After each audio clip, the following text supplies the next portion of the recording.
Bienvenue sur les causeries de Jérôme et Mathieu. Sur ce podcast, nous vous parlons immobilier, investissement et indépendance financière. Nous vous partagerons notre expérience, nos anecdotes et même en direct nos aventures d'investisseurs. On vous parlera de l'évolution de nos projets immobiliers et entrepreneuriaux. Nous voulons aussi vous aider à mieux comprendre l'investissement sans fantaisie et sans vente de rêve. Bonjour, je suis Jérôme, investisseur et marchand de biens en région bordelaise depuis 2014. J'ai pu faire de l'immeuble de rapport, du locatif, de l'achat-revente et de la division foncière. Ce qui me permet à présent de pouvoir me consacrer 100% à l'immobilier. Et moi je suis Mathieu, investisseur immobilier également. J'ai comme Jérôme touché à beaucoup de types d'investissements. Et en plus de ça, nous travaillons en famille dans la promotion immobilière. L'objectif principal de ce podcast est de rester le plus simple et le plus détendu possible. Une discussion entre amis investisseurs autour d'un bon café. Attendez-vous à ce qu'on dérive de temps en temps bien sûr. Salut à tous, j'espère que vous allez bien. On est content de vous retrouver sur ce nouveau podcast avec Mathieu. Comment tu vas Mathieu ? Eh ben écoute, très bien. Je suis encore fatigué de mon week-end, mais sinon ça roule. Toi, ça va ? Bah écoute, impeccable, hein, impeccable. On se retrouve, vous voyez, on se rapproche de plus en plus. Les podcasts sont rapprochés là. On a réussi à fixer un jour avec Mathieu. C'est un Et on s'y est exploit. tenu surtout. C'est ça qui Et est on s'y est incroyable. tenu. On a tenu la date. On a tenu la date et donc voilà. Donc l'idée c'est de faire un nouveau podcast, un nouveau sujet. Prenez vos cafés. On a pris nos cafés avec Mathieu. On a pris nos Je bols. les ai pas oubliés Très cette important. semaine, j'ai pas zappé. On n'y a Mais pas remarque, oublié donc. on a failli pas pouvoir se retrouver. Est-ce que tu as dû appeler EDF ce matin? Ça aurait pu prendre du temps. Ouais, mais ça a pris du temps. Ça a pris du temps entre oui, bonjour, donc t'attends pendant une demi-heure et puis ça raccroche, tu rappelles EDF. Moi, je laisse tomber. C'était long, mais c'était long. Les démarches administratives EDF, mairie, qu'est-ce qu'il y a encore qui est bien, Le qui est bien gaz, chiant. Le gaz, ce genre de choses. installation du téléphone, genre de truc là. Ouais, c'est très, très, très, très intéressant. C'est la partie de l'immobilier qui est passionnante. Donc c'était chouette. J'ai passé ma matinée au téléphone. Ouais. C'était super. Ah, l'enfer. Moi, je pourrais laisser des locataires sans lumière, tu sais, juste pour pas appeler EDF. C'est ça. Vous voulez pas vous en occuper? Je vous baisse le loyer si vous voulez. Ah non, mais c'est l'enfer. Je sais pas, tu passes une demi-heure à attendre, les mecs ils comprennent rien, ils reprennent tous les euros. Ah, c'est horrible, j'aime pas ça. Ouais, c'était un peu chiant, ouais. C'était un peu chiant, mais bon, c'est fait. Les démarches sont faites. Demain matin, j'ai Enedis pour le déplacement du compteur. Bref, tous ces démarches à la con. Donc voilà. Donc on est content de vous retrouver pour ce nouveau podcast avec Mathieu.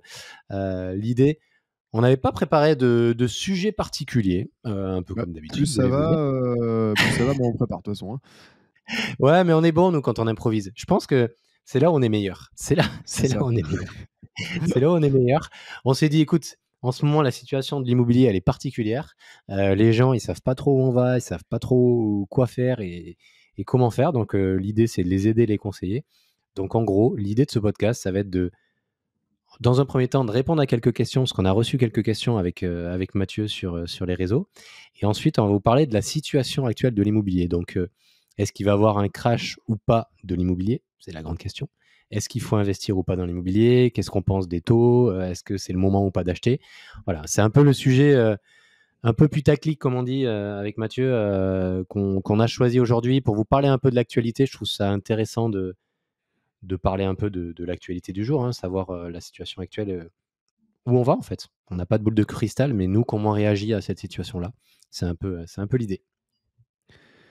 Et c'est un très bon sujet, je pense. Par contre, ça, on l'improvise, mais il y a des trucs qu'on n'improvise pas. C'est l'organisation de notre week-end mastermind. On ne sait toujours pas comment on l'appelle, immobilier CrossFit, où on a déjà des demandes de C'est personnes. vrai On que en a ouais. pas mal.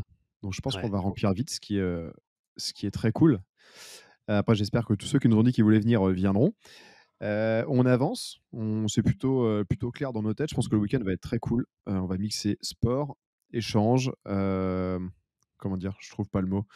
Réseautage entre nous. On va être un petit groupe, je pense avec que des gens efficaces. Il y aura du coup aussi pour animer toi, Roxane, Emric. Emric, il sera aussi avec le gars qui lui gère tous ses réseaux sociaux, qui, je pense, aura plein de choses à apprendre à ceux qui sont là, si ça les intéresse, réseaux sociaux et tout.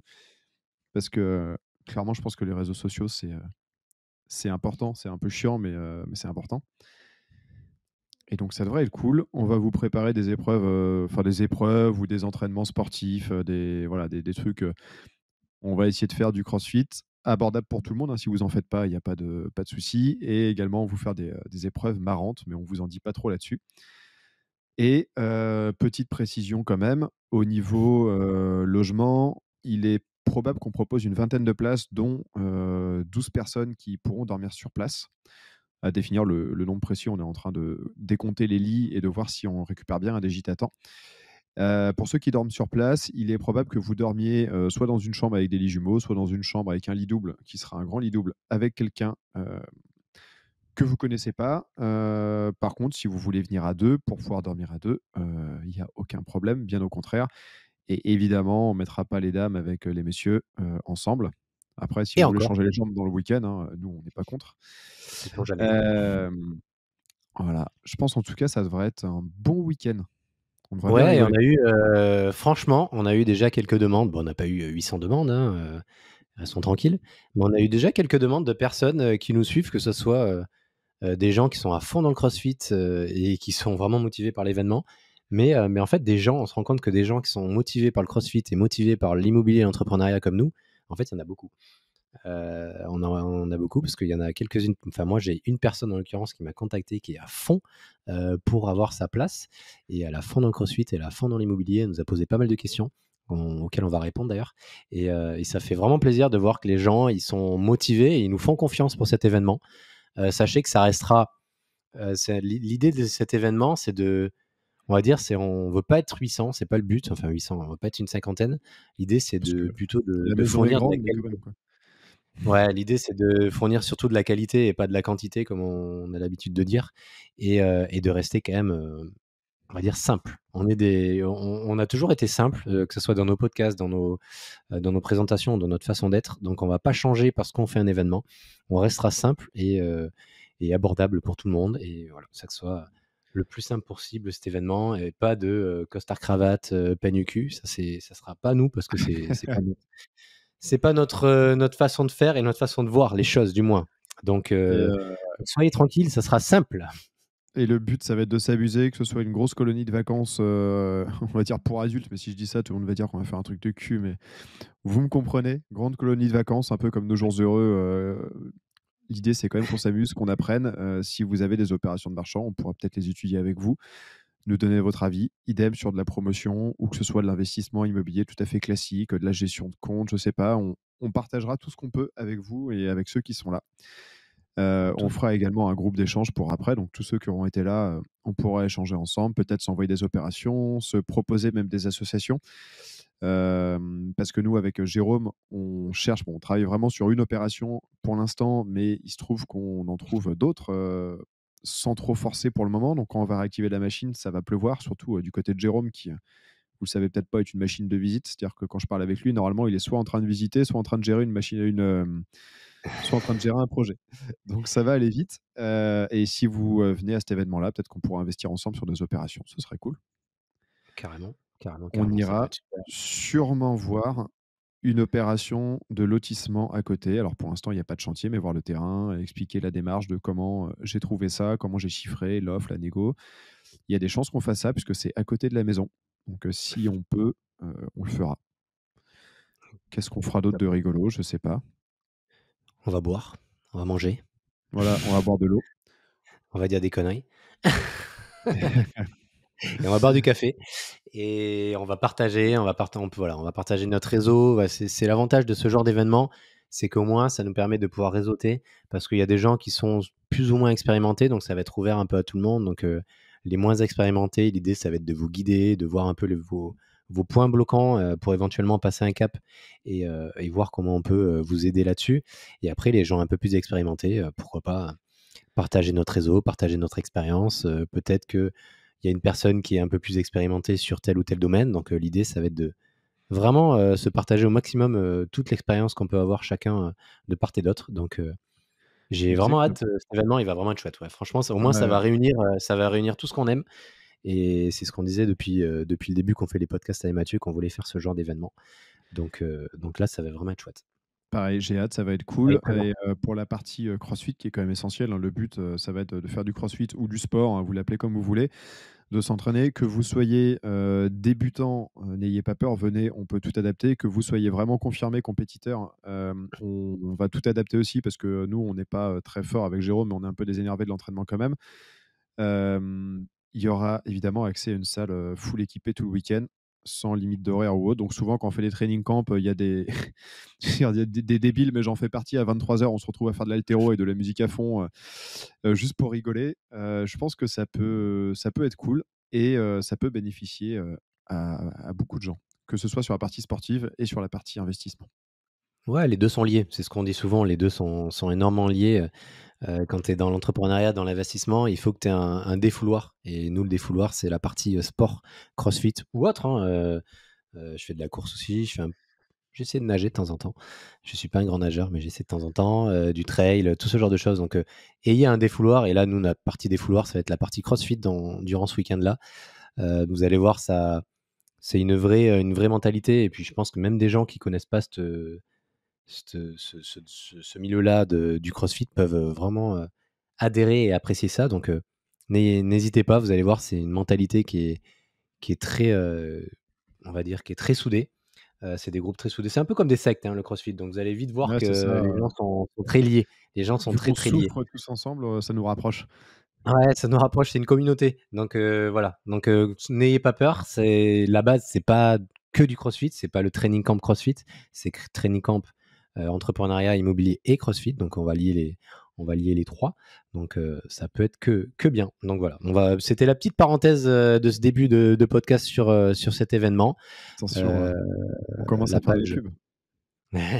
La page de vente va sortir peut-être, on ne sait pas encore parce qu'on m'a demandé, hein, il n'y a pas longtemps, on m'a demandé ouais, est-ce que tu as un site avec une page de vente, tout ça. C'est pas encore sorti. On vous tiendra au courant sur les réseaux dès que ça sortira. Surtout Mathieu, parce qu'il y a une grosse communauté. Il vous Ah tiendra au ouais, bah, courant. bientôt les 2000, attention. Il y a une Ça très rigole très pas. grosse. Donc on vous tiendra au courant, vous inquiétez pas. On vous a donné la date. Quoi qu'il arrive, bloquez la date si vous êtes intéressé. C'est le week-end du 7, 8, si j'ai pas de bêtises, c'est ça? C'est Je ça, le redis. 6, 7, 8 octobre, enfin à partir du vendredi soir pour le dîner pour ceux qui peuvent, jusqu'au dimanche, on va dire, milieu d'après-midi, enfin, nous on sera là évidemment, toute la journée, mais les gens pourront repartir s'il y a de la route, à partir du début milieu d'après-midi. Voilà, donc bloquez votre date, bloquez votre créneau quoi qu'il arrive pour l'instant, même si vous n'avez pas encore les informations, on va dire précises, même si on en a donné beaucoup, mais comme ça au moins ça vous permet d'être disponible et dès que la page sort, dès que les places sont sorties, vous pouvez vous inscrire directement.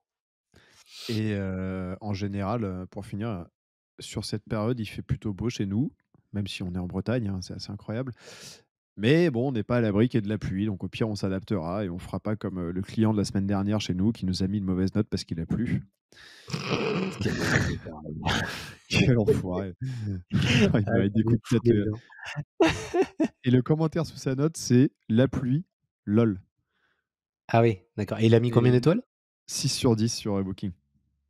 Oh les mecs, c'est vraiment des Et le mec, enfoirés. tu sais, Booking, il y a, tu sais, tu as les 10 critères de notation là, il nous met, en gros, il met 5 critères à 7,5, 5 critères à 10, dont le personnel à 7,5, enculé, alors qu'on était hyper, il avait l'air hyper content de nous voir, mais bon, quel enfoiré. Et la note globale, il met 6. Alors tu vois, ça je comprends pas, Booking, ils te mettent, 10 critères de notation et tu choisis toi-même la note globale à la fin. Donc plutôt que faire une moyenne, donc plutôt que faire un truc intelligent, ils font un truc con, et le mec, il met la pluie, lol quoi, j'étais fou en voyant ça, je fais: «Putain, c'est pas vrai quoi». C'est ça l'inconvénient on va dire l'inconvénient de Booking et Airbnb, c'est que les mecs, en fait, sont tellement compliqués, ils sont tellement en train de se plaindre, que tu peux vite choper une note de merde. Moi, j'avais un mec pour l'immeuble de Dax, quand on a lancé l'activité à Dax, voilà, tu lances, les gens sont prévenus c'est les premiers locataires qui arrivent, on est en train de le lancer, il manquera peut-être des choses éventuellement. Si jamais il manque des choses, ce sera pas vraiment primordial, et le mec, il nous a saccagé parce qu'il manquait, un couvercle de poêle, il manquait, une louche, Oh, des trucs à la con, mais vraiment des trucs à la con, et il nous a défoncé sur Airbnb, quoi. Tu es là, putain, tu lances ton truc, tu te fais saccager dès le début, ça fait puis un peu la chier, hein. première note, mauvaise note, elle fait mal au cul en plus, hein.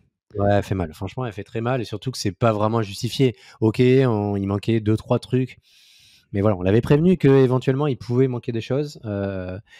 Si jamais il manquait des choses, on s'en excusait. Je lui ai remboursé une nuit. Je lui ai même remboursé une nuit Ah parce ouais, que, tu sympa quoi.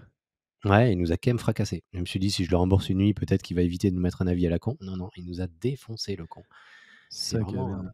ah ouais, il Ce y a qui est ouf, vraiment des c'est que, enfoirés. tu constates quand même que les gens avec qui tu rends des services ou autres, souvent, ils te défoncent quoi. Je sais pas, c'est ceux Beh, qui te demandent plein de trucs, tu essaies d'être arrangeant et tout, tu les as arrangés toute la semaine et en plus ils vont te saccager à la fin quoi. Mais c'est ça qui est ouf, c'est qu'en fait, quand t'es toi en tant que voyageur, t'as toujours peur du propriétaire. Moi, je vois, quand la dernière fois, on a réservé une maison avec des potes, ils avaient trop peur du propriétaire. Oui, attends, il faut qu'on nettoie tout, il faut qu'on fasse attention. Je fais, attendez, les gars. Moi, en tant que propriétaire, j'ai peur justement que le locataire, il mette un avis de merde. Donc, on va arrêter Ouais, de c'est changer les clair. rôles. Et c'est le propriétaire qui va se chier dessus pour une fois, c'est pas nous. Donc, c'est un truc de fou.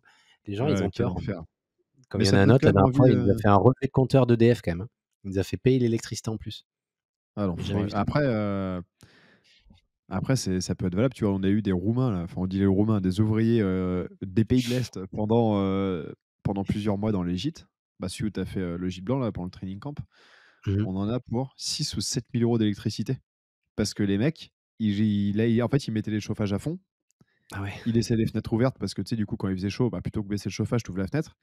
Ah Et putain. moyennant quoi, on a fait le compte, 7 000 balles d'élec ou 6 000 et quelques. Oh là là là là. Mais Donc ce en qu'il faut fait, leur faire quand tu location, fais elle ça, nous faudrait aura. qu'ils mettent des faut mettre des capteurs sur les, c'est un gars qui m'avait dit ça moi. Faut mettre des capteurs au niveau des portes. Je sais pas trop comment ça se gère, mais il faudrait mettre un capteur au niveau de la porte que dès que la porte est ouverte ou dès que la fenêtre est ouverte, ça coupe le chauffage ou la clim. Ouais, bah, c'est des vieux chauffages. Voilà, ils ont été faits en 2006, donc les trucs datent un peu. Bon, faut Le mec, qu'on il regarde ça. respecte Mais, rien. ouais, non, ils en Ouais, ont rien à foutre, quoi. ouais, il respecte rien du C'est tout. ouf. Mais ça me donne quand Mais même ouais, envie de la faire courte des durée, essais, hein. ça marche bien la courte durée. Moi, j'ai encore là, mon appartement, sur Ah, la c'est côte ouf. ouest là qui bon, j'ai une réservation T'as là, mis 4 1600 balles ce matin, là, j'ai vu de réservation ouais, encore. 1 600 balles encore pour 4 nuits, je crois. C'est une porcherie. Ouais, franchement, on va faire un Il bon t'a coûté chiffre combien d'affaires. l'appart? Ouais, il a coûté un petit prix quand même parce que tu es quand même dans un secteur assez cher. Il m'a coûté 250 000 €, je crois, avec les travaux. Ouais, 1600 250 balles en 000 4 €. nuits, 250 000, ça va, quoi. Après, hors saison, tu vas peut-être moins louer aussi, quoi. Ouais, ouais. C'est juillet-août où on va faire le plus gros chiffre. Normalement, sur juillet-août, on devrait faire 15 000 € de chiffre d'affaires. Sur juillet-août, un truc comme ça, ouais, 15 000 €. Donc, en fait, sur juillet-août, je rembourse mes charges annuelles. Après, c'est du bonus. Tout le reste de l'année, c'est du bonus. C'est ouf, quand même. Ah, Mais ouais, moi, clairement. Le Mans, c'est pas foufou, là, juillet, début août. C'est en train de revenir. Je vois qu'il y a des résas qui se mettent dans le planning. Mais même en ayant un mois de juillet pas fou, ça fait 2000 balles de loyer, ce qui est plus que le loyer, une fois les frais de la conciergerie déduits, hein, ce qui est plus que le loyer qu'on toucherait en location longue durée sur les 3 appartes. Ah oui. Ah Et oui. du coup, je suis en train de regarder, moi, sur mon patrimoine, vu que c'est un peu la merde et haute, que je suis en train de refaire les appartements petit à petit, j'hésite à vendre la moitié pour payer les aménagements de l'autre moitié et foutre tout en location courte durée. Bah, clairement, la location courte durée, bon, il faut faire attention juste aux gens un peu bizarres qui vont dedans, mais la location courte durée, franchement, c'est tellement rentable. C'est tellement Ah ouais. rentable et quand tu arrives à savoir déléguer, à créer des process et à déléguer aux bonnes personnes, tu t'occupes de rien, c'est beaucoup plus rentable. Franchement, maintenant, on fait que ça, Ouais. c'est très bien, c'est très, très bien. Je pense que je vais faire que ça. Et quand je vois, enfin, j'ai des apparts à Sablé ou La Flèche, il y a pas mal de locations, mais je vois à Bamers à côté, il y a 16 Airbnb seulement. Mais c'est une ville où tu as de l'activité. Je sais pas si tu entends le chien qui s'énerve là derrière. Je l'entends vraiment vite fait à l'arrière, ouais, Ouais, ouais, ouais. je l'entends Il est en vraiment, train vraiment très léger. d'expliquer aux passants que c'est sa maison ici, je pense. C'est pas maintenant le training camp, il leur dit. C'est pas maintenant C'est ça. l'immobilier, c'est pas Cassez-vous, maintenant, messieurs dames. on Cassez-vous, c'est domine. trop tôt. C'est trop tôt, on est en août encore, c'est en octobre. Yes. Bon allez, on va rentrer dans le vif du sujet parce que ça fait déjà 20 minutes et on a dit que des conneries. Donc Ah, j'espère on que a fait de votre la trajet en pub pour voiture ou ça se passe bien. Donc attends, j'ai quelques questions. en parlant de Heu, voiture. ah putain le sujet. Le Ah sujet là en ce là, moment. le sujet du moment, la voiture, quoi. Ah putain, ouais. En vrai, ça me rend ouf parce que je sais qu'il faut acheter idéalement, faut acheter une poubelle, tu vois? Ça coûte rien et tout. Mais Bah, en même temps, tu te dis: «Putain, fait chier d'avoir fait tout ça pour acheter une poubelle, quoi». on m'avait dit Jordan, hein, l'avocat, il m'avait dit: «Écoute, tu achètes une petite poubelle, tu fais des ICA à gogo et tu passes des ICA sur la société, quoi». Mais ouais, tu peux avoir une petite voiture et tu fais des indemnités kilométriques, ça peut être intéressant. Après, faut voir une petite voiture. Faut avoir la société pour les faire aussi. Ouais, faut avoir la société d'une part et Tu puis vas la poubelle, pas poubelle oui et ouais, non, quoi. Parce que poubelle, tu peux vite avoir des problèmes et de la rénovation ouais, des réparations qui arrivent très vite et qui te coûtent un bras et demi, quoi.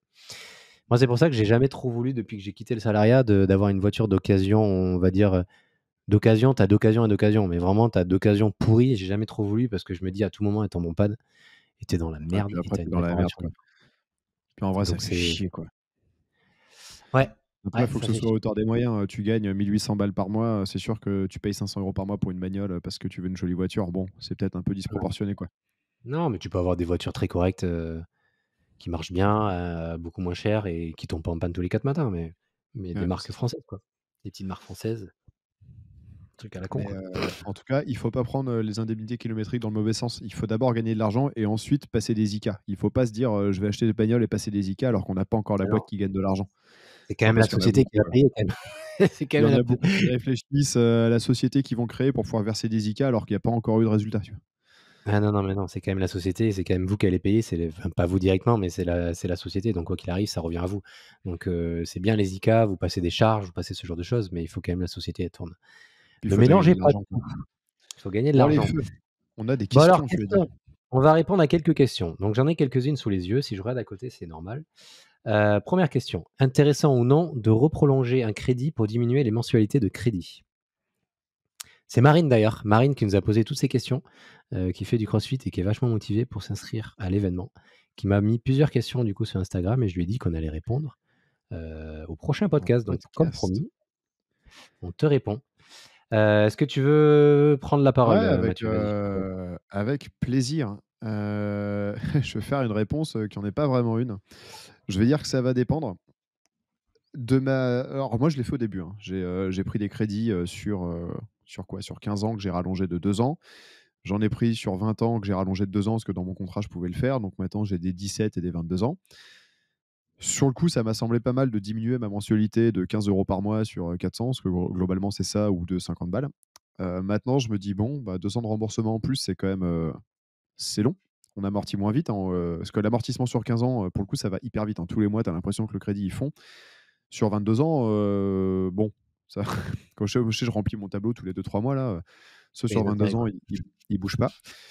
Euh, sur un crédit qui date un peu, euh, enfin, mon avis, c'est que sur un crédit qui date un peu, où on a des taux à 1,5%, 1%, pourquoi pas sur des crédits d'aujourd'hui, là, où on va payer 3,5, 4 en pro, franchement, enfin, on va se faire ouvrir en deux pour pas grand-chose. Sachant que la stat, c'est qu'on revend un bien immobilier au bout de 7 ans. Je crois que la moyenne, c'est ça? 7 ou 8 C'est ans. ça. C'est Donc entre avoir 7 et du 8 cash ans. flow maintenant tout de suite, c'est bien, mais amortir son bien pour revendre et prendre vraiment du cash, c'est quand même pas mal aussi. C'est ça. Ap Tu as ça et après, moi je pense que tu as aussi en fait, ça dépend de la stratégie de chacun. En fait, c'est compliqué de dire, de partir dans un avis ou dans l'autre, sur cette question-là parce que tu as 2 stratégies. Soit, ton taux d'endettement est vraiment trop élevé. Tu te dis: «OK, je vais changer mes mensualités pour pouvoir diminuer mon taux d'endettement. Ça va me permettre de pouvoir de nouveau emprunter». Tu as cette stratégie-là qui peut, éventuellement être intéressante au vu de la banque qui va se dire: «OK, le taux d'endettement a baissé donc on peut lui prêter». Mais tu as aussi le fait de te dire: «Je vais rembourser je reste sur mes mensualités actuelles. Je vais rembourser une plus grosse partie, là, dans les jours et dans les mois à venir, ce qui va me permettre de pouvoir montrer à la banque que le patrimoine net est plus intéressant et plus, valorisant que, dans l'autre cas». C'est pour ça que c'est délicat de répondre à cette question. Heu, si vraiment le bien, il est, en fait, il faut voir surtout, je pense, côté comptabilité. Si on n'a plus beaucoup de charges sur le bien, et qu'on a plus beaucoup de crédit sur le bien et qu'il reste 10 ans et que tu te fais massacrer par tes impôts, c'est sûr que vaut mieux que tu augmentes ta mensualité, tu diminues, tu changes ta mensualité de crédit, on va dire ta longueur, de crédit. Ça te permet de pouvoir baisser ton taux d'endettement et de pouvoir créer des charges parce que tu auras des intérêts supplémentaires. Donc je pense qu'il y a pas vraiment de vérité sur ce genre de il y a questions, pas de bonne ou de ça mauvaise dépend vraiment solution, du quoi. profil. Ouais, il y a pas de bonne ou de mauvaise solution, exactement. Ouais. Donc c'est Heu, Moi, je dirais que si ce curseur-là de diminuer les mensualités de crédit te permet d'aller sur un nouveau projet qui est, rentable, machin, qui vaut le coup et que c'est vraiment le seul moyen d'y arriver, c'est de faire ça, à la limite, ça vaut le coup. Ça te permet de faire un projet de plus, et c'est plutôt pas mal. Par contre, si, la raison de faire ça, c'est se dire: «Je vais avoir 40 € de cash flow en plus par mois, mais ça va me prendre 2 ans de plus», franchement, moi, je l'ai fait, plus ou moins pour ça au début parce que c'est vrai qu'il y a 4-5 ans, j'ai l'impression que le taux d'endettement, où j'avais de la chance, où on s'en foutait un peu et aujourd'hui, je regrette, tu vois? J'aurais préféré garder mes mensualités, plus élevées. c'est un peu indolore dans le budget global et ça permet de rembourser plus vite. Donc, Bah, l'idée, c'est aussi ça, c'est la question qu'il faut se poser, c'est: «OK, est-ce que je compte garder mon bien immobilier, très longtemps ou est-ce que je compte le revendre rapidement?» Si tu comptes revendre l'appartement rapidement ou le bien immobilier rapidement, eh beh, rembourse le plus possible que tu peux pendant les mois et les années qui restent à venir et comme ça, le moment où tu vas le vendre, beh, tu vas récupérer beaucoup plus d'argent parce que ton capital restendu sera beaucoup plus, réduit. Donc, ouais. je pense que c'est une stratégie à avoir, c'est est-ce que tu veux garder le bien immobilier? Est-ce que tu veux pas le garder? Est-ce que tu veux le vendre rapidement ou pas? Est-ce que tu veux augmenter ton cash flow? Est-ce que tu es bloqué pour un autre financement à cause de ton taux d'endettement? Je pense qu'il y a plusieurs critères qui vont répondre à cette question et le critère numéro un, ça va être surtout la banque, en fait. La banque, elle te prête pas. Elle te prête pas pourquoi? Parce que tu as un taux d'endettement qui est trop élevé. OK, on va trouver une stratégie pour diminuer ton taux d'endettement. Elle te prête pas parce que tu vas trop vite et tu pas fini tes opérations. C'est vraiment ça qui va répondre à la question et c'est là où on peut revenir à un, comment dirais-je? À un courtier qui peut être bon, parce qu'un courtier qui est bon, par exemple comme Laurent qu'on a vu la dernière fois, il va dire: «OK», il va étudier ton dossier. Tu peux pas emprunter parce que tu as un taux d'endettement qui est trop élevé. Donc lui, il va te conseiller justement peut-être, de reprolonger ton crédit immobilier pour diminuer ton taux d'endettement et dans ces cas-là, tu pourras emprunter. Voilà, ça dépend de ta stratégie.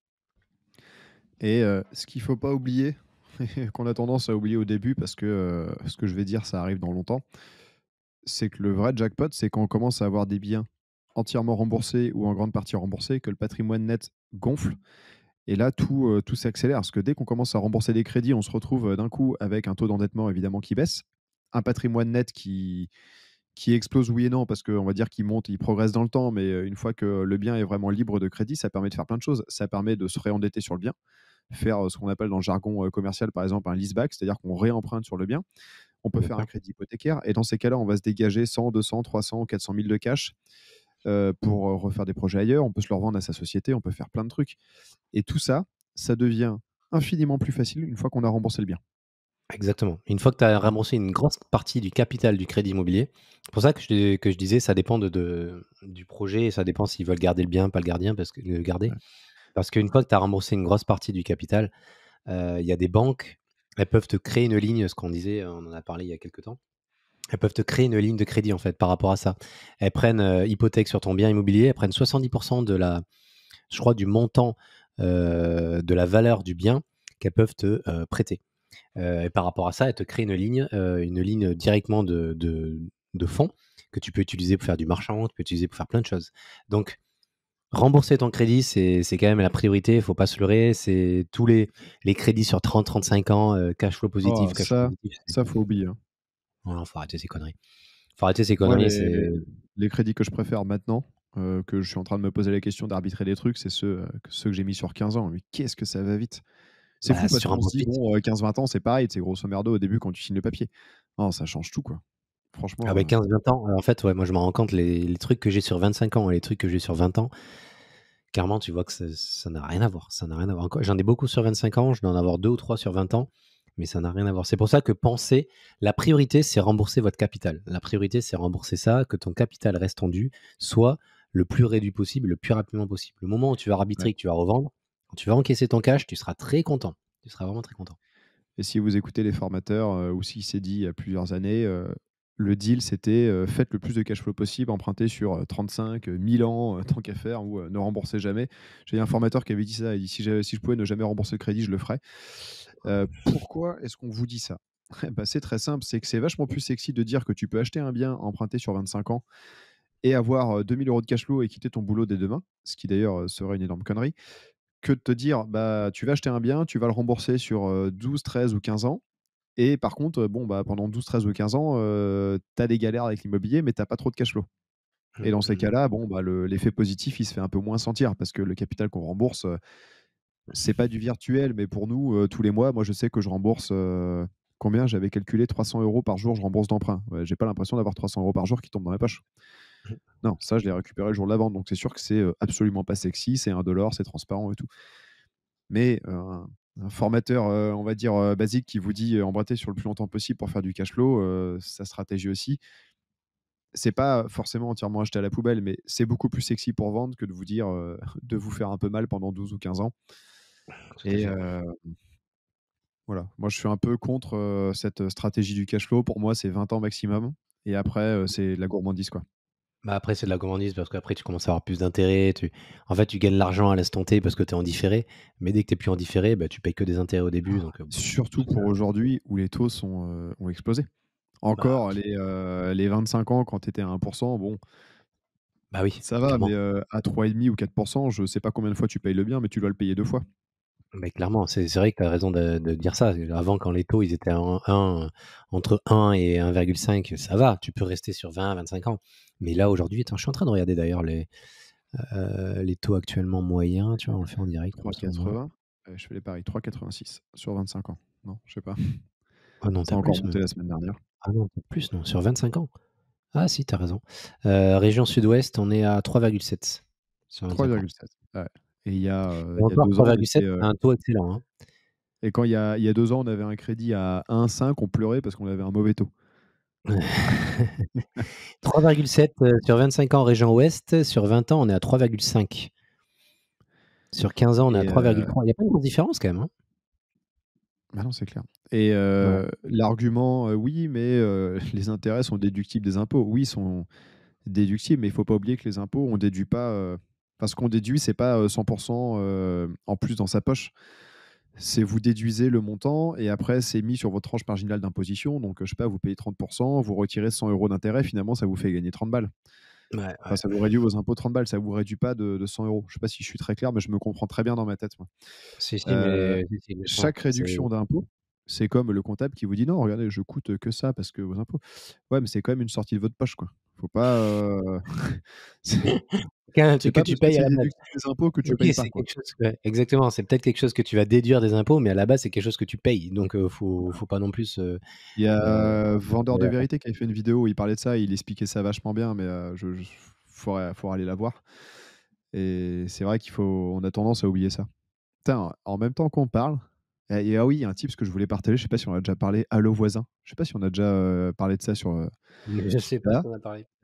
Pendant qu'on parle, moi j'ai un petit gars qui est en train de me poser du parquet, enfin un petit gars, non d'ailleurs il a une vraie petite boîte, et tout, il est en train de poser du parquet à Sablé, que je lui ai livré. Ça va me coûter un petit peu plus cher que ce que je t'avais dit. On va être à un petit peu plus de 20 € du mètre carré, mais ça se passe nickel et autres. Le gars, je l'ai trouvé sur Allo Voisin. J'ai eu 12 000 demandes C'est trop et bien le voisin.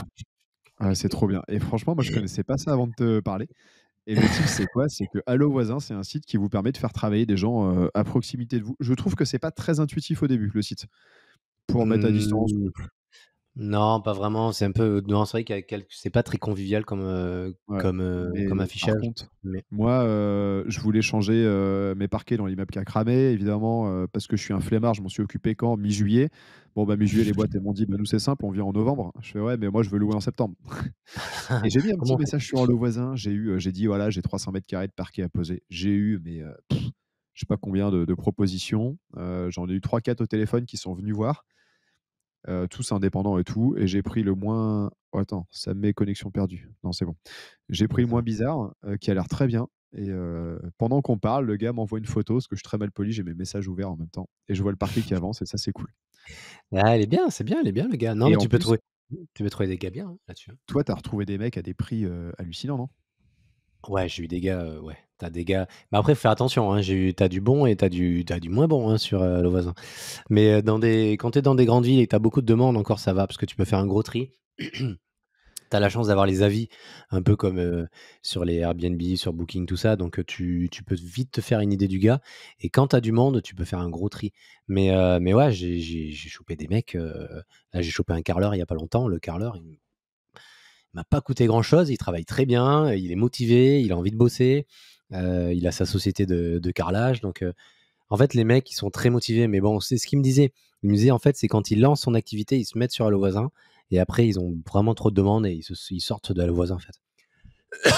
Pardon. Ah, mais franchement, c'est top comme tips. Tu vois, l'autre jour, enfin moi, le gars qui pose le parquet, c'est à Sablé, donc c'est pas une grande ville, et j'en ai eu, je pense que j'ai eu 10 ou 15 demandes. Les mecs, ils ont la dalle, ils veulent bosser. Là, l'autre jour, on cherchait une femme de ménage pour gérer les gîtes à Missillac. J'ai mis un message sur le voisin. Dans la soirée, j'ai eu 4 demandes, une cinquième qui me contacte via Airbnb. C'est un peu débrouillard et autres, donc on fait un test bientôt. Franchement, canon. Et toi, t'avais pas fait évacuer des tuiles? Je sais plus, t'avais pas ta toiture, t'avais pas trouvé un gars pour venir te récupérer plein de trucs là? J'avais halluciné. Ça, j'avais fait Leboncoin et Allo Voisin. Sur Le Bon Coin. Le Bon Coin, Allo Voisin, j'avais mis des tuiles à venir récupérer, j'avais mis un prix à la con. Et sur Le Bon Coin aussi, je crois que j'avais mis 5 euros, une connerie comme ça, mais à venir récupérer sur le toit. Du coup, les mecs sont venus, ils ont récupéré les tuiles, ils sont allés sur le toit, ils ont tout récupéré, et puis basta. Ça m'a coûté 0. Ouais, donc C'est ça, très bien. voilà, je sais pas si on en avait déjà parlé, mais il m'envoie la photo, ça m'a fait penser, je voulais qu'on en parle parce que c'est un tips qui est pas mal ça. Ah ouais, mais c'est hyper. Faites bien le tri, parce qu'il y a, c'est un peu comme tout, il y a des bons et des mauvais artisans, mais clairement, vous pouvez tomber sur des très bonnes personnes, faire des très belles rencontres.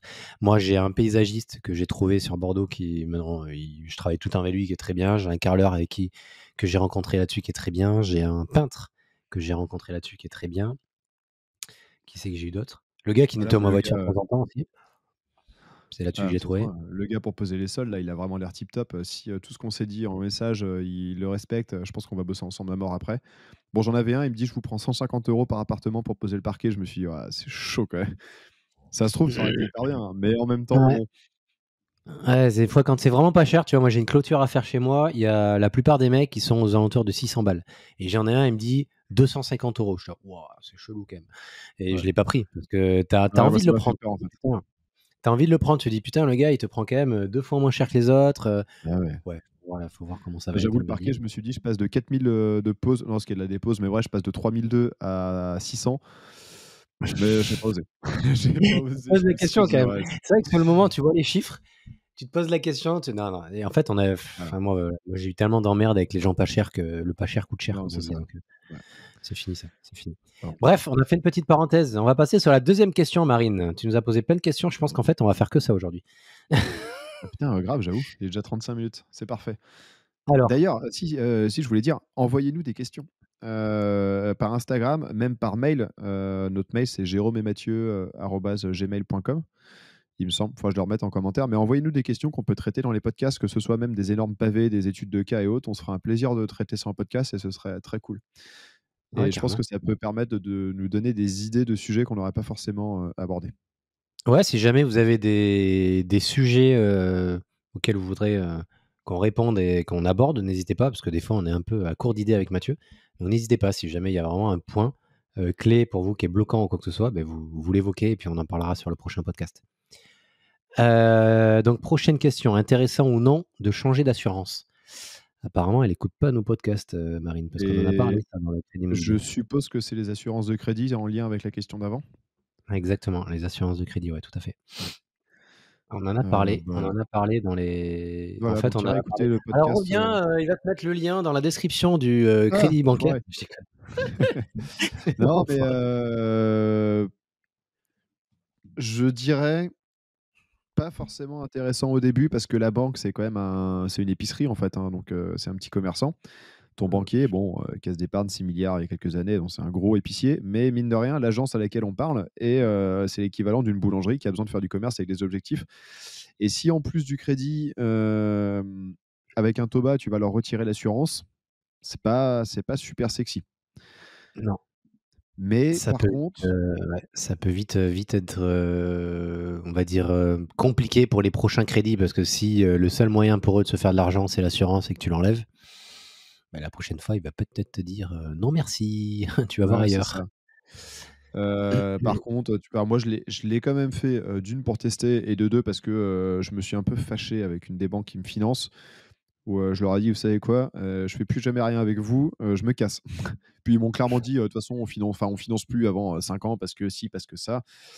J'ai dit: «Oh ça en fait ça m'a saoulé», donc j'ai fait le changement d'assurance. Bon déjà, il y a des courtiers très bien qui font ça, heureusement.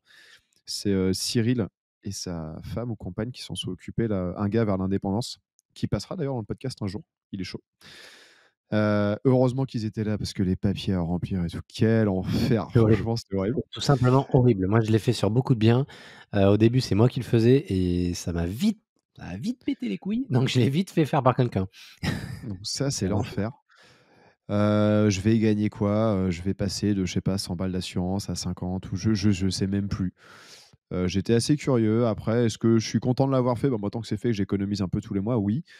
Je sais pas quelle image ça va donner auprès de mon banquier si jamais un jour j'ai une galère ou même auprès des autres banques qui vont voir que, j'ai des prélèvements d'un autre banquier, bon, enfin d'un autre assureur, je sais pas. Je dirais, pas forcément à privilégier, tout de suite, quoi. Non, moi, je pense que Voilà, si vous êtes vraiment des requins, vous voulez vraiment faire des économies de ouf, faites-le, OK, pourquoi pas. Mais prenez bien en compte que les banquiers apprécient pas ça. Ils apprécient pas ça tout simplement comme on l'a dit avant, parce qu'ils ont besoin de faire de l'argent sur ce crédit-là. Et en général, ce qu'ils faisaient avant, maintenant c'est un peu moins le cas parce que les taux ont augmenté. Les taux étaient très bas, mais ils se rattrapaient sur l'assurance. Donc ça leur permettait de vous faire un taux hyper bas, mais d'avoir une assurance qui était à 0,6, 0,65 et ça permet d'augmenter le taux global, mais au moins de se faire un peu d'argent dessus. Si à partir du moment où tu dis: «OK, je prends l'assurance chez vous» et puis dans les mois à venir ou dans l'année qui suit, tu changes d'assurance, la prochaine fois où tu vas faire une demande de financement, beh, le banquier va faire état de ta situation, il va regarder, il va se dire: «OK, cette personne-là, elle m'avait promis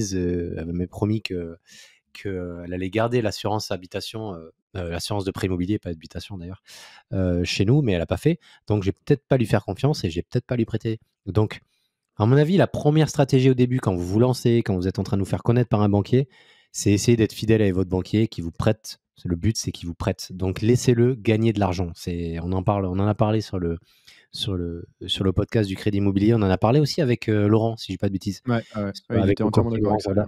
Ouais, on en a parlé avec lui, donc n'hésite pas à le réécouter ce podcast. On en parle vraiment longuement là. C'était vraiment On en très parle cool un peu. d'ailleurs. Ouais, carrément. On a parlé un peu de tout et on a parlé justement de ce cas-là. Moi, je te conseille pas de changer d'assurance. Tant pis, tu vas peut-être perdre entre guillemets un peu d'argent, mais c'est un mal pour un bien parce qu'au moins tu auras d'autres crédits par la suite et tu pourras acheter encore d'autres biens immobiliers. Ouais. Et en fait, c'est un peu des économies de bout de chandelle à un moment. Et je pense que les meilleures économies à faire, c'est potentiellement de. Parce que moi, je suis dedans, je suis en train de regarder un peu tout ça, je m'étais jamais posé la question. Revoir les abonnements qu'on paye tous les mois. Est-ce qu'on peut les renégocier ou autre? Je me suis par exemple rendu compte que mon abonnement de téléphone, il me coûtait 55 € par mois. Mais tu sais, je te parle de ça, ça fait 10 ans, quoi. Bon, ça m'a pas choqué. Puis à un moment, je me suis dit, attends, je vais quand même voir ce qu'ils proposent en renégocier. Donc, tu sais, tu as nouveau. Comment dire? Comment ils appellent ça? Nouveau forfait client, Ouais, c'est donc marqué client, tu vois? ouais. Donc bon, c'est de la merde, hein, c'est plus cher ou différent et tu vas, sur Bouygues Télécom, nouveau client, c'est même forfait, moitié moins cher. Je me rends compte que je me fais quand même bien enfiler. Ouais, bah, j'ai eu le C'est le même cas genre il y a pas longtemps, d'économie ouais. mais tu sais, c'est des trucs à la con, on n'y pense pas puis, enfin, je pense que tu es comme moi, c'est le genre de truc, ça nous fait chier de regarder. Mais Ouais, c'est chiant. j'essaie quand même de faire l'effort en ce moment par principe. Ensuite, je regardais, un peu par hasard, je tombais sur une vidéo tout à l'heure sur les abonnements de Fabien Olicard qui est très cool et il dit en fait en France, les gens pensent payer, 5 ou 6 abonnements parce qu'on a vite fait de s'abonner à des trucs et de payer genre 70 € par mois et en fait la moyenne, on est à 160 par mois d'abonnement. Mais De et c'est il y a des ça va choses très vite. quand on est abonné, on s'en rend pas compte, tu vois? On a Non, c'est ça. oublié, on s'en rend pas compte. Moi, j'avais un abonnement, comment ça s'appelle? Amazon Prime, je crois et Disney+. J'ai payé ça pendant 12 mois, je savais même pas que je l'avais. Voilà, Ouais. clairement, ça fait partie des conneries, parce que moi, en comptabilité, je suis littéralement à chier. Ah bah Personnellement, je ça, rate très rarement mes comptes. je te jetterai pas la pierre. Heu, Ah! là-dessus, on s'est pas trop trouvé avec, Mathieu. On n'est pas Non, complémentaires non, là là-dessus, mais bon. on est pas complémentaires, là et Ah ouais, là-dessus, pas du tout, mais ah ouais, pendant un an, j'ai payé Amazon Prime et Disney+ pour rien et au moment où on en avait besoin, bah, je l'avais résilié parce que j'en avais plein le cul de payer ça pour rien. c'est ça. Mais ouais, c'est Moi, je suis la bonne pomme qui paye les abonnements pour les autres. C'est Netflix, Spotify. Enfin, non, Spotify, ça va, on se le partage. Mais genre Netflix, Disney+, je l'avais pendant un moment. Bon, là, je le pompe à mon meilleur pote parce que je voulais regarder Mandalorian. Mais franchement, c'est Marine, c'est ça? Sur ce genre d'économie, ça ouais, vaut le coup. Après, tu es peut-être une déesse de la gestion des finances perso, hein, ce qui n'est pas impossible, contrairement à nous. Mais ça vaut le coup de faire un tour dans tes comptes, dans tes abonnements sur iCloud et tout, parce que moi, je devais payer 15 balles d'abonnement, je sais même plus pourquoi, mais genre des conneries juste sur mon iPhone. Enfin bon, c'est plus intéressant d'aller faire cette démarche-là que d'aller changer son assurance de crédit, tout je à fait, pense. tout à fait. Ouais, tout à fait, parce que le banquier, il a besoin de voilà, on va pas revenir là-dessus, Ouais. mais il a besoin de se faire un peu d'argent. Est-ce qu'on traiterait pas d'abord la question 4 pour être dans le thème 1, 2, 3, dans le 4. thème Je des- basculer prénom automatique sur notre pourquoi tu es dans le thème? Ah oui, Pas comme d'accord. ça. Ouais, ouais. La question 4, qui est: judicieux ou non de basculer des prélèvements automatiques sur un autre compte, diminuer son taux d'endettement? Attention. Ouais, en gros, ce qu'elle est en train de nous dire, c'est est-ce que Traduis-nous ça. moi, ce que je comprends, c'est est-ce que l'idée, ce serait pas de cacher certaines choses pour pouvoir dire au banquier: «Bah, en fait, j'ai pas 10 crédits, j'en ai qu'un». Je le comprends comme ça. Ouais, Moi, je le prélèvement conseille automatique, pas. ouais, je comprends ça aussi. Ou peut-être des abonnements à d'autres trucs, mais ouais, il y a Ouais, un peu en de ça gros, quand même. ouais, en gros, toutes ces charges, c'est pas mal de charges de les mettre sur un autre compte qui est pas visible auprès de la banque, donc comme Boursorama ou ce genre de choses peut-être.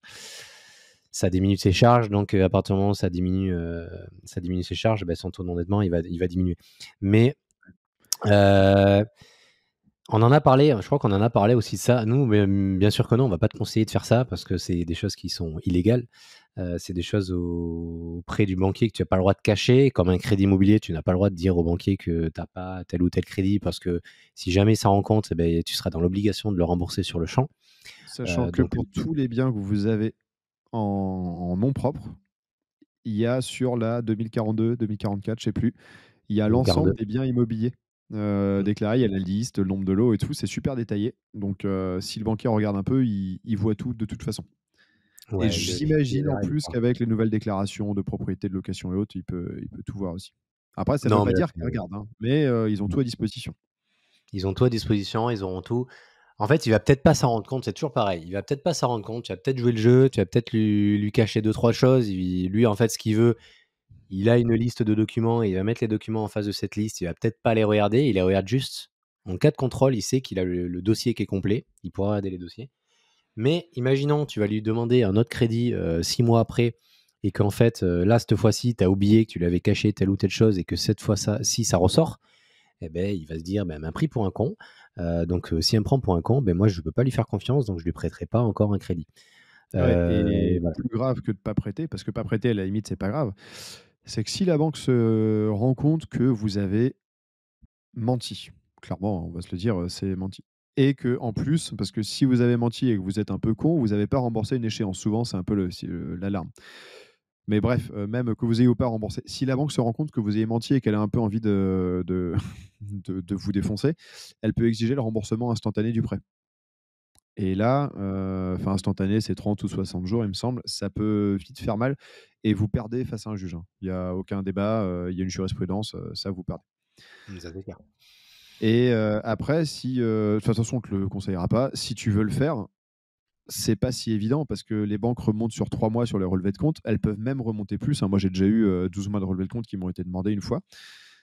Si jamais tu as le moindre virement, je sais pas, mettons que tu as un compte Fortuneo ou N26 ou autre, que tu as un virement, trésorerie N26, 5 000 € parce que tu as anticipé que sur 10 mois, tu avais tes échéances ou 3 mois, tu vas te faire cramer direct, hein.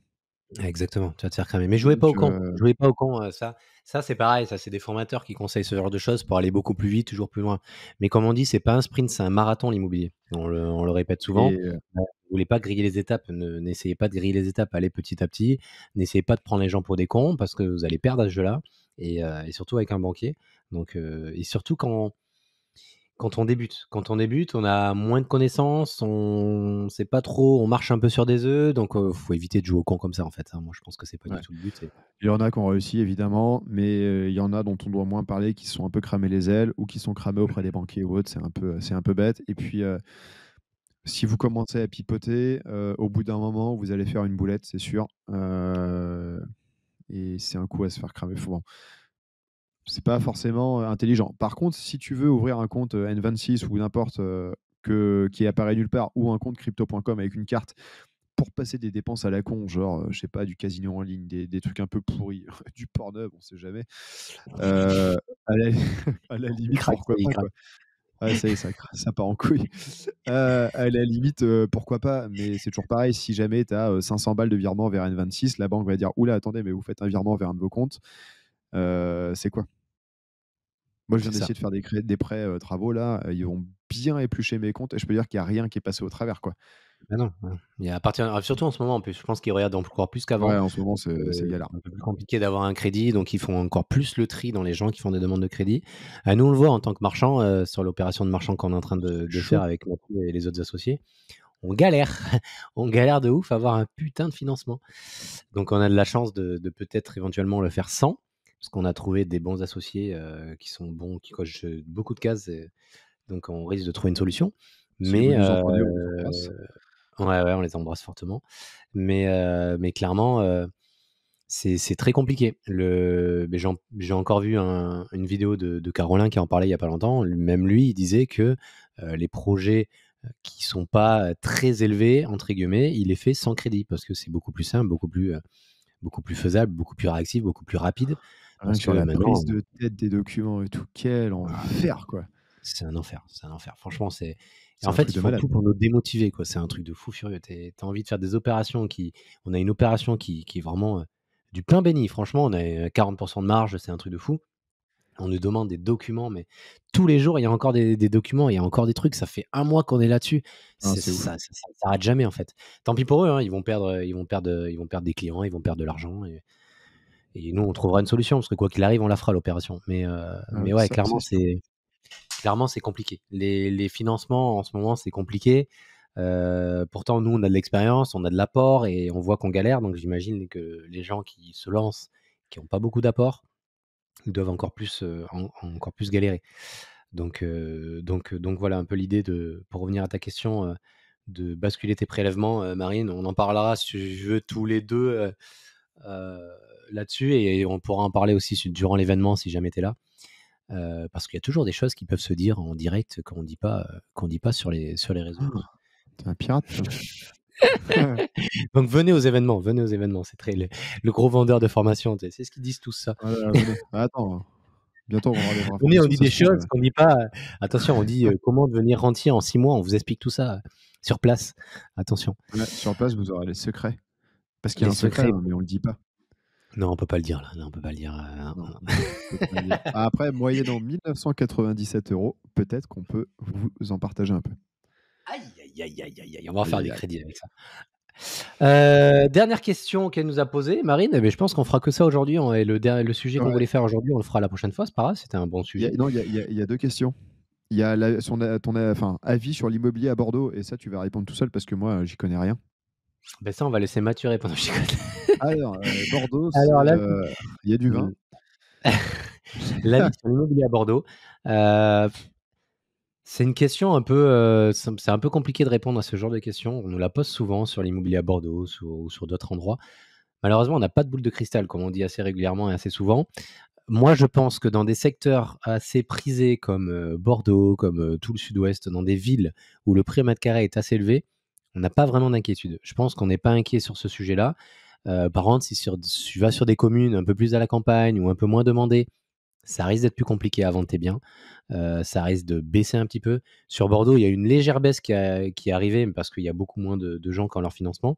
Mais si tu restes sur des biens, c'est ce qu'on nous on est en train d'essayer de faire, assez haut de gamme, assez prisés sur des prix de biens immobiliers où les gens, on va dire, ont les moyens, là-dessus, il n'y aura pas de problème. Clairement, après, ça reste que mon avis pour l'instant. Je ne sais pas qu'est-ce qui va se passer dans un an. Mais j'ai pas mal discuté avec notre ami courtier encore il n'y a pas longtemps. Il nous disait qu'a priori, les taux devraient revenir un peu à la baisse dans les mois à venir et d'ici la fin de l'année. En Allemagne, non, c'est en Angleterre. En Angleterre, ils ont commencé à baisser. Les taux sont en train de baisser. Donc on ne sait jamais, ça va peut-être traverser la Manche et ça va peut-être baisser en France. Donc si les taux rebaissent, eh ben, on va revenir sur un marché un peu plus classique, un peu plus normal sur la France entière. Mais voilà, sur Bordeaux, pour moi, on n'est pas inquiet sur le sujet parce qu'on est sur une ville assez prisée, assez demandée. Ok, il n'y a pas la demande qu'il y a eu entre 2016 et 2020. C'était vraiment clairement n'importe quoi pendant 4 ans parce que on a eu la ligne à grande vitesse qui est arrivée à Bordeaux. Donc tous les Parisiens ont débarqué. Ils se sont rendus compte que pour le prix d'un studio, ils avaient une maison. Donc clairement, ça a été la foire à la saucisse. Mais non, sache que pour moi, il n'y a pas d'inquiétude particulière. À partir du moment où tu restes sur du bien assez classique, moi je partirais maintenant, c'est ce que je dis, c'est ce qu'on dit avec Mathieu, on part sur de la qualité, sur du qualitatif et du haut de gamme. Même si tu pars sur un appart, pars sur de l'appartement, on va dire dans de l'immeuble en pierre, dans vraiment le cachet bordelais, vraiment dans le cachet bordelais, même si tu veux pas acheter un immeuble ou une échoppe, pars sur un bien qui a du cachet, où tu pourras faire un bel appartement coup de cœur et tu n'auras aucun problème sur ce que ce soit du locatif ou sur la revente. Voilà mon avis sur le marché bordelais. Et moi, je suis d'accord. Il est d'accord, Mathieu est d'accord là-dessus. Je crois que j'ai tapé le micro. Et on a une petite dernière question sur un sujet que je ne maîtrise absolument pas. C'est quel est notre avis sur le viager? Et déjà, j'en ai jamais fait. Moi non plus. Après, le viager, pour ceux qui ne savent pas ce que c'est, le principe, c'est simple, c'est d'acheter à quelqu'un qui est plutôt vieux, en général, sa maison, mais le conserver dedans. En gros, ça se passe comment? On va verser ce qu'on appelle enfin, je sais pas, par exemple, Jérôme, il a 95 ans, il vend sa maison, mais il a quand même envie de vivre dedans et il veut se faire un petit peu de sous pour la fin de sa vie. Donc, je vais lui acheter la maison. Je vais payer d'abord ce qu'on appelle un bouquet, qui est évalué, j'imagine, avec une méthode très précise, mais en gros, on va payer une fraction du prix de la maison. Mettons qu'elle vale 100 000, je vais lui verser 30 000 euros maintenant. J'imagine que ça change en fonction de l'âge, du bien et autres. Et Tout à fait. ensuite, tous les mois, je vais lui verser, par exemple, 1000 balles. Ouais. Par contre, le jour où il va, et ça, on appelle ça la rente, je crois. Ouais, exactement. Voilà. Lui, ça Et lui permet d'avoir une rente. le jour où Jérôme va claquer parce qu'il aura tenté de faire 100 kilos au snatch, par exemple, à 95 ans, moi, je vais pas hériter de la maison et hop, elle va devenir ma propriété. Exactement. Ça se fait beaucoup Ça permet quand les gens, ils ont pas de il y a pas de succession à venir ou il y a pas d'héritage ou alors ils veulent pas vraiment laisser d'héritage, ils veulent juste profiter de la vie, se dire: «Fuck les enfants et fuck les autres, je veux pas leur laisser d'héritage. Je veux profiter et je veux avoir de l'argent, à l'instant T». Ça se fait pas mal, ça se fait pas mal et au moins ça leur permet d'avoir un revenu complémentaire pour les personnes âgées qui ont une retraite, qui est peut-être un peu restreinte pour profiter un peu de la vie, ou pour payer leurs charges aussi tout simplement. Mais ils mettent leur maison entre guillemets «en vente», en viager. C'est vrai que j'ai pas non plus beaucoup de connaissances, c'est la seule connaissance que j'ai là-dessus et nous en fait on va leur payer entre guillemets «en loyer» tous les mois, on leur reverse un loyer, et ça permet au petit papy ou à la petite mamie de pouvoir avoir des suppléments, tous les mois et pas plus tard qu'hier, j'ai vu un appartement d'ailleurs sur c'est marrant qu'elle posait cette question parce que pas plus tard qu'hier, j'ai gardé dans mes favoris sur Le Bon Coin, un appartement qui était en viager sur Cabreton parce qu'il coûtait que dalle, mais vraiment que dalle. Je crois qu'il valait 150 000 €, il fait 50 mètres carrés, donc en gros, c'est un truc qui vaut, 350 000 €, 400 000 € normalement. Mais bon, la personne, elle a que 81 piges, donc à tout moment, elle est en bonne santé, clairement, à tout ça moment, fait elle chier. vit 110 ans, quoi. Ouais, elle fait chier à tout moment, elle vit 110 ans ou alors il faut lui donner de la mort au rat, quoi, ça fait chier. Non, 135 000 €, je dis des bêtises. Ah putain. 135 c'est dans la même résidence où je suis propriétaire en plus. 53 mètres carrés, 135 000 €. Donc tu es à 2 500 du mètre dans un secteur où tu es à plus 8 000 € du mètre. Donc ça peut être éventuellement intéressant. Après, si la personne vit 20 ans, c'est combien? Rente de Moi, 650 €. honnêtement, ce genre de pari sur l'avenir, clairement, jamais.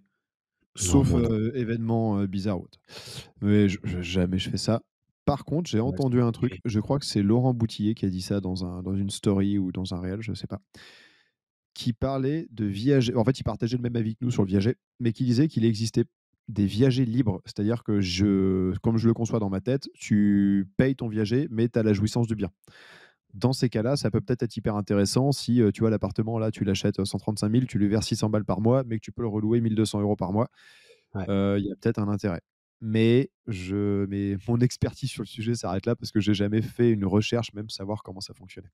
Non, j'ai pas ouais, on n'a pas beaucoup de connaissances là-dessus. On est vraiment désolé Marine, mais Par contre, on dans ce n'a pas cas-là, plus de connaissances si que ça. ça fonctionne exactement comme je l'imagine, que tu peux relouer ou exploiter comme tu veux le bien, il y a peut-être des supers affaires à sortir, quoi.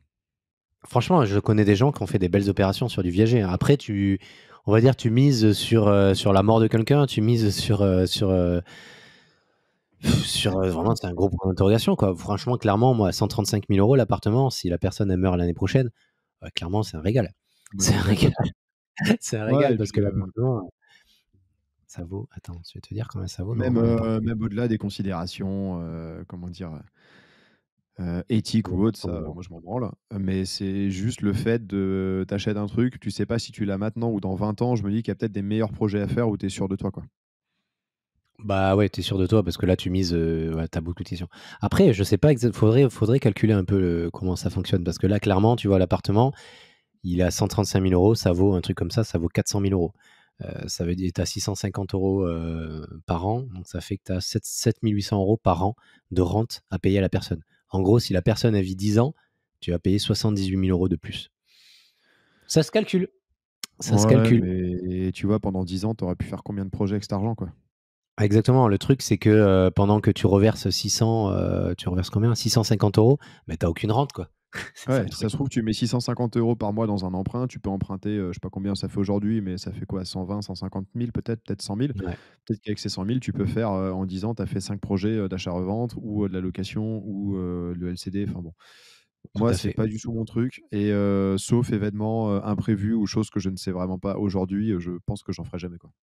Non, non, c'est Ou compliqué. peut-être, Ou alors faut si que la ça peut personne rendre elle tombe service dans à le de panneau. la Tu vois, si tu rends service à des proches, mais je sais pas, ça me ou quelqu'un qui est hyper blindé, qui veut faire des coups, mais dans ces cas-là, il met son argent en bourse à long terme ou il fait, du crowdfunding, enfin bon. Ouais. Non, il y a Ou d'autres je pense investit qu'il y a d'autres directement dans le solutions. Je champ, pense quoi. que quand tu te lances au moins quand tu te lances et quand tu es vraiment, dans le lancement de ton activité dans l'immobilier, je pense pas que ce soit vraiment le bon truc comme le Pinel, ce genre de choses à éviter, quoi. Évite les viagers, évite le Pinel, lance-toi dans l'immobilier, lance-toi dans les biens avec des travaux. Ça sera beaucoup plus intéressant. Tu passeras ton temps sur des choses beaucoup plus intéressantes et il y aura du concret. Il y aura du concret là-dessus. Et ouais, je suis d'accord avec toi et voilà, ça fait, déjà 1 heure qu'on discute. Enfin 1 heure et demie parce qu'on a mis une demi heure à lancer le micro. Heu, on va devoir vous laisser et on avait un super sujet à traiter aujourd'hui qu'on n'a absolument pas traité, mais c'est pas grave. Bah, c'est pas grave, on le fera On la se prochaine fois, demandait, avec grand plaisir. est-ce que c'était la fin du monde de l'immobilier ou pas? On en débattra, la semaine prochaine. Ouais, la semaine prochaine, vous allez voir le prochain sujet, ce sera, crash de l'immobilier ou pas crash de l'immobilier, faut-il investir maintenant ou pas? Donc on vous répondra à tout ça, la semaine prochaine. Donc, merci à tous pour votre écoute.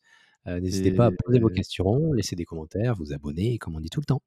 exactement et l'objectif, c'est que la semaine prochaine, on vous ait transmis un lien d'inscription pour le Mastermind Training Camp, il faut qu'on trouve un nom à ce truc.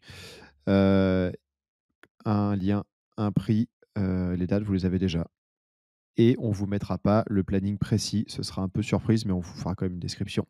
Si vous voulez vous inscrire en avance, envoyez-nous votre mail et si on a votre mail avant, on pourra peut-être vous faire une inscription 2 heures avant, voilà. Tout à fait. N'hésitez pas. N'hésitez pas. Allez, ciao. Merci à tous. Salut, ciao, ciao.